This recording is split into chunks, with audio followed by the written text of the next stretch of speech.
So this happened to me just this week. Tuesday night was prom night, and me and my girlfriend had a whole day planned together. Part of that day was a hike, which ultimately was an excuse to make out. So we met up at my house and we biked a few miles down to a hiking trail. When we got to the park, we locked our bikes to the fence, and then we walked up to the trailhead. We walked up the trail a bit and found a log that was a bit off from the trail. We sat down. The park was pretty deserted. We saw a couple walking their dog on the trail, but other than that, there was nobody there. There were only 3 to 4 cars in the parking lot. But as we were resting, we see a guy in a blue checkered shirt. For this purpose of the story, we'll call him Blue. He looked like he was in his late 30s to early 40s. He was quite tall and skinny and had a long face, kind of like the stereotypical meth head from a TV show, although I didn't really get a druggy vibe from him. He walked by us on the trail. We were maybe 20 to 30 feet away from the trail, and as he walked, he kept kind of glancing over at us. We were just chit-chatting at this point and figured maybe he'd seen us kissing and was kind of grossed out. So we dismissed it as him just feeling uncomfortable. Then a few minutes later, another man walked by the trail. We'll call him White, because he's wearing a white shirt. I know, my names are real original. He was shorter and stockier than Blue, and he looked like he was in his mid to late 30s. However, unlike Blue, his glances were much more pronounced and noticeable. He seemed to really be inspecting us, rather than uncomfortably passing us like Blue did. At this point, she and I got a bit creeped out, but dismissed it in a similar fashion as Blue. Now here's where things start to get creepy. A little while longer, White passes again, and this time he's really taking a long look at us, turning his whole body as he walked away to stare. My girlfriend and I decide to start moving, so we walked up the trail a bit, hoping White would leave now that he was heading back to the parking lot. But as we walked up to the trail, who do we pass by? Blue. Coming towards us. As we pass him, he makes a remark towards us. Be careful up there. I saw a couple of deer up the trail. I knew the park well. My dad runs here often, and I know that deer aren't all dangerous, unless it's a stag, which he would have mentioned. So his remark begins to set off warning bells. Something's not right here. But again, I dismiss him, just as an awkward person, and my girlfriend and I continue up the trail. But after 100 feet or so, my girlfriend and I get the same bad feeling that something seriously is off here. So we turn around to go back towards the bikes. We try to talk about other stuff so that we weren't scared of what was going on. But as we pass the fork in the trail, we see Blue walking toward us again. He comes from behind us along the other trail and begins to tail us, walking quite close behind us, uncomfortably close. The whole time he's pretending to look on his phone, but I know it's just pretend. He's focused on us, and my girlfriend and I pretend not to notice, and we talk about how we wish we could have found the deer and talk about the experiences we've ever had with deer. We're almost to the parking lot now, and I'm itching to get out of there when who do we see sitting at the bench at the end of the trail? White. Now the trail is ending right where White is standing, but the fork went sharply to the left, dumping us out a bit farther down the parking lot. So I pulled my girlfriend in that direction, and we walked rather quickly to the bikes. Without turning around, when I get there, I notice Blue and White standing next to each other. And then Blue starts to walk toward us again. I'm rushing to undo my bike lock, and luckily Blue isn't walking that fast, so I'm able to unlock the bike and get on. We both rushed out of there without looking back, so I'm not sure what happened to Blue. We don't know what they wanted with us. Rather, it was an abduction attempt or just trying to scare us away from a drug deal. But creepy dudes in the woods, let's not meet again.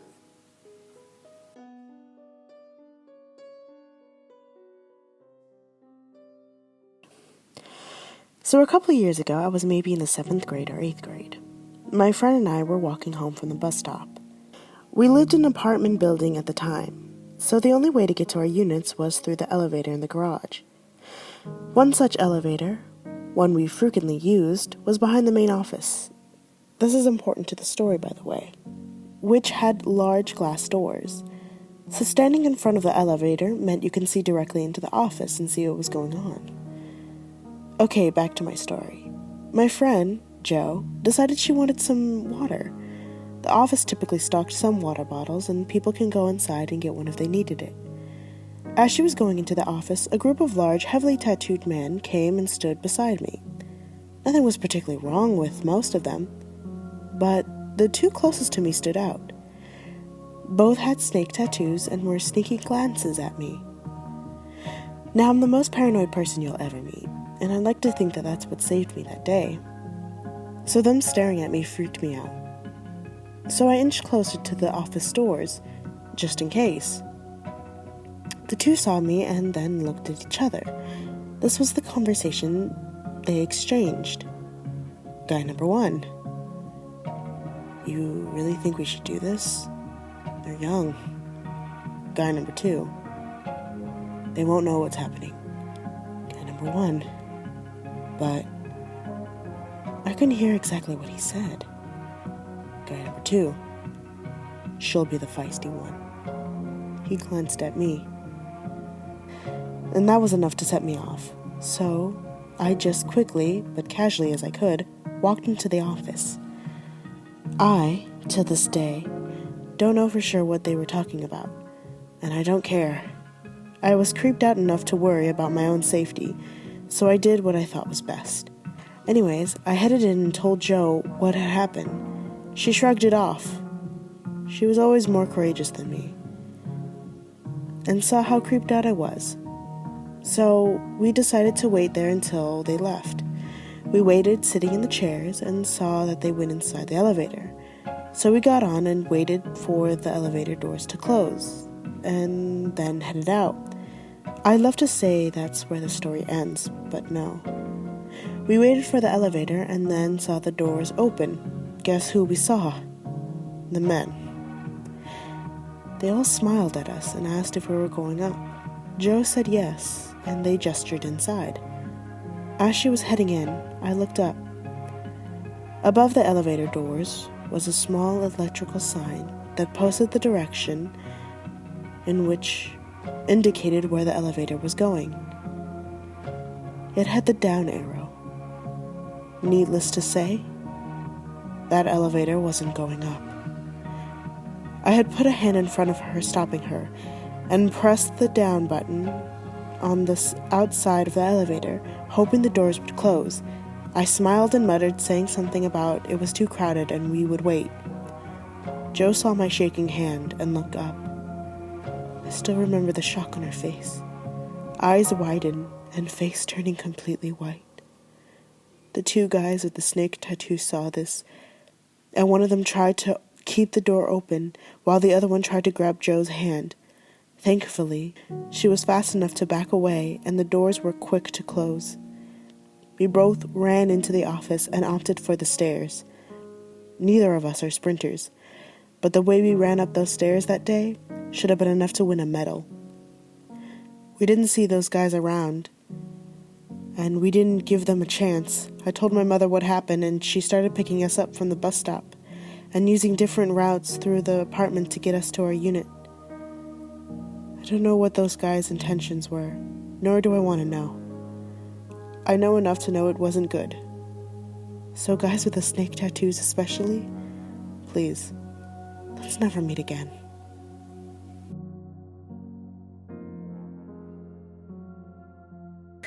This encounter had happened about 2 years ago when my husband at the time and I went to a local library to apply for our passports for a trip abroad. I live in a fairly large city, so there's always long lines for passports. We sat and waited a bit on some benches, sort of towards the back of the library, and chit-chatted a bit until an old man with a blotchy red skin walked up and smiled, and out of nowhere he asked, "Hey, are you two teenagers?" I was 28 at the time, and my ex was 29. But I, at least, have always been told that I look much younger than I really am. In addition to that, my ex always wore graphic tees. In this instant, it was a Pokemon tee.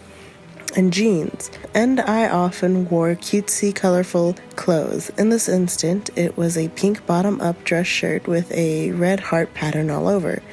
I laughed and cheerily responded, "No, we're nearly 30. At this, his face instantly fell, and he walked off to the direction of the children's book section. Taken aback, my ex and I looked at each other, processing this strange interaction. We shortly walked around for a few minutes, the whole time with me gradually getting more and more uneasy. I decided to tell one of the librarians what just happened. As I told her, she looked concerned, especially when I told her which direction he headed off afterwards.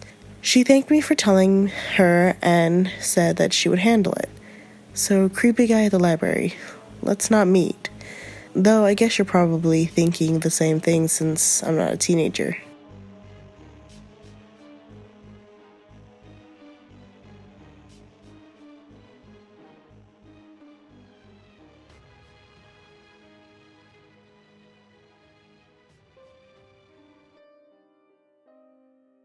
This story was told to me by my friend. I won't say her real name because she doesn't want her name out there.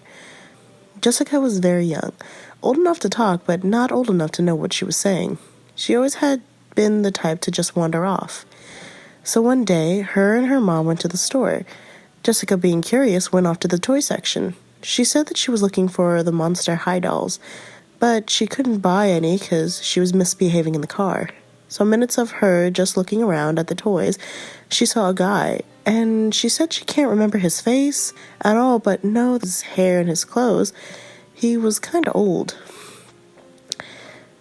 She said that the older man was telling her that he had a lot of toys in his trunk. He then asked her where her mother was. Jessica, not knowing any better, said, "She's all the way next to the fruits." Just so you know, the fruit section was all the way across the store.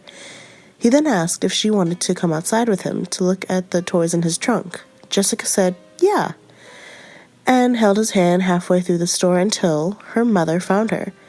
Her mother didn't say anything, just carried Jessica back to the section where she was and strapped her into the cart. She said that she could tell that her mother was pissed, so she didn't want to say anything. They bought the things and they went to the car. She said that she heard her mother calling someone reporting a man, and they ended up finding out that the guy was a pedophile.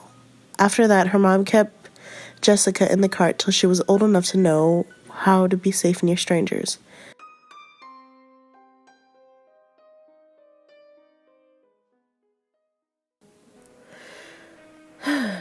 This is my stranger danger story. This all happened when I was probably 5 to 6 years old. I remember that it was in the old Lions Park in my old hometown, and in that park it used to consist of just a baseball and a softball field that were gated off, and there was only one way in and one way out. Next to the park there was a huge forest area, and I remember being told never to leave the gated fields and never to go into the forest area. Parents used to tell kids all kinds of stories about how little kids would go in it and they would be eaten by monsters. So at a young age, I never really broke the rules. Not because I was a good kid, but because it was too much work and I hated being yelled at. It was one of those championships in the little city baseball competitions that my brother used to be in when he was a little kid. And it was running late, so it was nighttime when all this happened. In the gated field, it was made up by 4 fields. And in between these little fields, there was an area where teams would practice before a game. It usually had some sort of sand mound for the pitcher, and it was free when the game started. So, when I was younger, all the little siblings would go into that area and play games unsupervised because we were in a gated area. Everything was supervised because the parents of the kids would also be the ones to organize these events. So, on this particular day, the game was running late, and the adults were too focused on the game, and not on us smaller kids. This was when we decided to play in the area where no one was paying attention to. We were playing tag and hide and seek, and then all of a sudden a middle-aged man appeared. I remember that he was wearing a blue shirt and white shorts, brown hair, clean-shaved face, small eyes, and a round face. He was slightly overweight and had a pleasant voice. He had a blue leash and no collar. He was on the other side of the gate, where the forest was, and he was walking towards us. I stopped and stared at the man, who was now 4 feet away from the 6-foot-tall fence. He stood there, with his hands together, playing with each other, and then spoke up. "Hey, I lost my dog. Can you help me find him?" I remember thinking that this was just like the talking dog who told us about creeps who would kidnap kids. Okay, maybe I should restate that. When I was in elementary school, there was this talking dog that they brought in to tell us about being aware of strangers and how strangers would often use the "I lost my dog" excuse to kidnap kids. So I decided not to say anything at first. One kid decided that he would be our leader of the group and asked, "Kid, how did you lose it?" "Man, he was in my car when I was about to hook him up to the leash, and he ran away. He likes little kids, so I was wondering if you could help me find him. He ran into the forest." Our brave leader started to climb up the fence, and I finally spoke up. Me: "I don't think that's a good idea. Maybe we should ask our parents to help us, since they would know how to get the dog faster." The man had a look of pure horror on his face and stumbled at his words.